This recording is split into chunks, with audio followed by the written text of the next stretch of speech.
All right, welcome back to the Beast Game Podcast. This is going to be a review for a Netflix series, The Ozark. It stars Jason Bateman, Laura Linney, and Julia Garner. And the synopsis is a Chicago-based financial advisor secretly relocates his family to the Missouri Ozarks when his dealings with a drug dealing cartel goes awry. The show starts off with a monologue about the American dream, the character Marty, who is played by Jason Bateman, transporting money in a cooler. And what happens is that it shoots to Chicago. He's a financial advisor. He has a partner. They want to open a new office. And then they start talking about investing in the Ozarks. So Marty's a family man. He lives a very boring life, but he has a contentious relationship with his wife. His partner gives him a mystery call. Basically, it finds out that his partner and Marty are laundering money.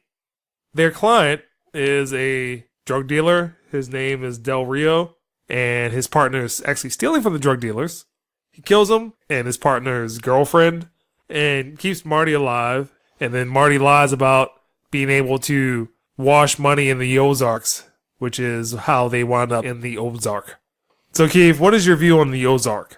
It's in the vein of Breaking Bad, where you've got a conservative, mild-mannered guy who has a seemingly boring job in life, but turns out he's involved in something extremely dangerous and sinister. He's sort of this anti-hero, or kind of the new age of anti-heroes that have kind of come up in the last decade, where you've got the seemingly innocent husband, father, who suddenly finds himself thrust into a situation where he's got to interact with people who would be altogether frightening for him to deal with, but seemingly able to handle the situation by, showing some guts and intelligence. In that vein, it's easy to confuse Ozark with Breaking Bad, and I think that does this show kind of a disservice. I thought the show was pretty good. Jason Bateman and Laura Linney, they're pretty much spot on as their characters. Laura Linney's character is almost immediately portrayed as someone who is not likable, yet at the same time, there's a ton of, it's like every one of those characters has some kind of layer to them. Even the kids have layers to them. And as each episode progresses, you're peeling more of those layers away, including her character. So you're not left with like her being, for anyone who watched Breaking Bad, she's not thrown into that Skylar type role where she's unsupportive. She's kind of like neck deep in it just as much as Jason Bateman's character is. Overall quirkiness of what's going on is kind of offset by a lot of the sinister aspects of it. It's a beautiful location, and it kind of takes place over one season in the Ozark. Of course, the real star of the show is Jason Bateman, who's just fantastic in this. Good acting, good story. I thought the writing was spot on. I thought the characters were well developed, and they added something to the show. They didn't try to diversify it up or anything like that. They just wrote the story and let it evolve kind of organically. So I liked it a lot. Well, I will say that I liked it. I feel like the show had a lot of filler. And if it had been maybe 8 episodes or maybe 45 minutes for episode, I think that might have been better because there is a lot of filler. Do you agree? Really? Yes. I thought every episode was like pretty much. Well, that whole 8th episode is filler. I know it fills in backstory. The flashback? That was all the backstory stuff that was filling in. That was absolutely vital. Well, let's talk about the daughter and that summer boyfriend that she had. Is that not filler? Yeah. That was more character development. I feel that a very narrow focus would have been better because I would say something like maybe Sons of Anarchy and the way that show is, and you kind of have the same thing, maybe the first 2 seasons of Sons of Anarchy where you have special agent looking for criminal activity. And that is almost the same thing that happens with this. But the way that it plays out, it's very slow paced. It does build up, but if you look at the first episode where something that happened in the first episode where his partner gets killed is something that would have happened over a course of a season in another show. And it happens in the first episode, but the following episodes never really keeps up with that pace. Okay. I just feel that it was a lot of drama, some of it just unnecessary. So I do like a lot of the characters, Jason Bateman, Laura Linney's character. I didn't like Julia Garner's character, Ruth Langamore, at first, but her character was very vital and necessary to the development of the show. The whole Snell family, I like them as well. And I didn't like the kids as much, but I did really like the show, but it could have been better. And again, if it was shorter, if it was 8 episodes, that might be a better pick. I just don't think it should have been 10 episodes. FBI, Russ, Angle could have played out differently and been a lot better, where at some point the FBI is trying to convince Russ to turn on his niece, and then he tries to convince his brother that, hey, well, we should just go ahead and kill Marty for the money and then disappear. But what should have happened is that he tried to convince his brother that Ruth was working for the FBI and that they should kill her.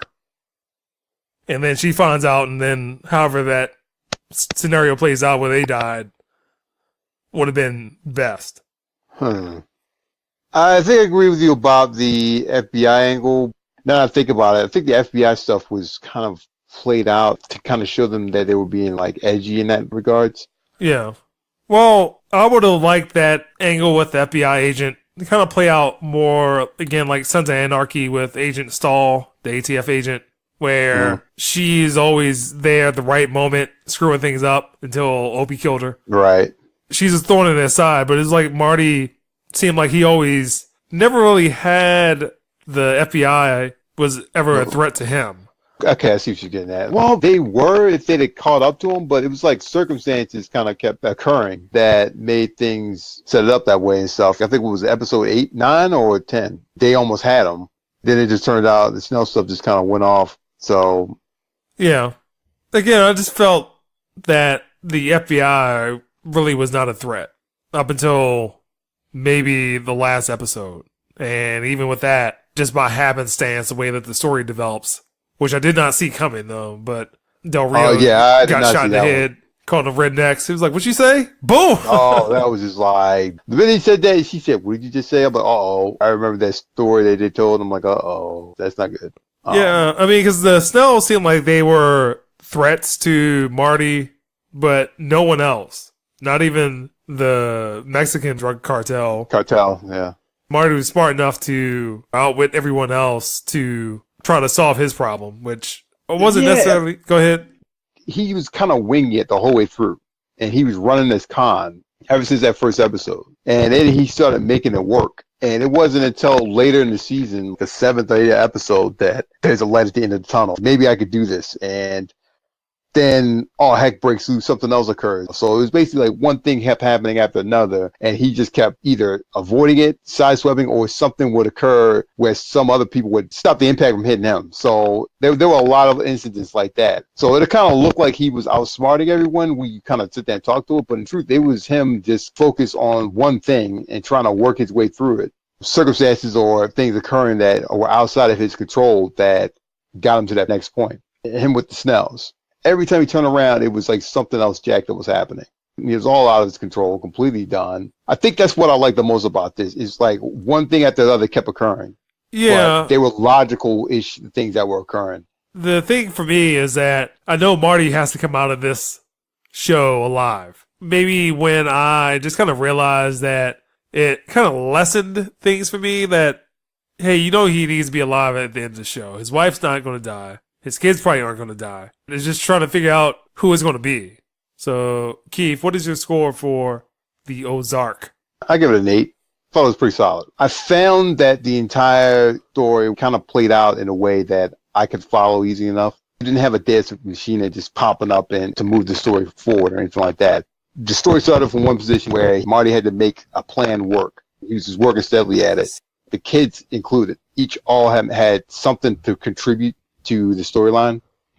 A little twist where Laura Linney told the kids what they were doing instead of hiding it. And the way they kind of reacted, she finally told them what was going on. And she did it in a way that was meant to be mean and to kind of break up the fact that the couple was unhappy, the husband and wife are unhappy, yet they still love each other. And they're working out an arrangement at first. It's like, well, we need to be together for the kids and also for this scheme to work. Exactly, and to keep them alive and everything. I rather like that aspect and stuff, that sort of family drama that was going on there. And I hate it when a show, something like similar to this, they try to hide everything from their spouse or whatever. I like it when they all come together and they're like, all right, we got to get this done. Well, because the first 2 episodes, they kill Marty's partner. They kill the wife's lover. And it is straightforward. Just like, hey, look, we know what's going on. We can touch you. We can kill you. And if you don't make this money for us, like, that is it. And again, like you said, that more or less in an arranged marriage at that point. Like, they don't necessarily love each other because Marty finds out that his wife is cheating. But as the story goes on, you figure out why all this stuff happened, why she was cheating on him. But, well, let me go ahead and give my score. So I give this a 6.5. Again, I feel that there's a lot of filler. It should have been shorter. It could have been a lot more structured package if there was a real threat, potentially with the FBI agents. It just seemed like they would show up every other couple of episodes, except for the main FBI agent. I feel that the police in the Ozark was never really potentially any problem. They would just go there and be like, well, someone showed up dead. Okay. They might question them, and then Marty would just say something and like, well, this is what it is. Like, he showed up dead. I don't know. And that would be the end of it. I like the acting. I like even though it seems kind of redundant from something like Breaking Bad, I like the crime thriller drug angle. It's fine. It works. It's a different spin on it. All the side characters were pretty good because at first you just think they're like annoying, but eventually they come into play, particularly Russ. And then you figure out he has a secret.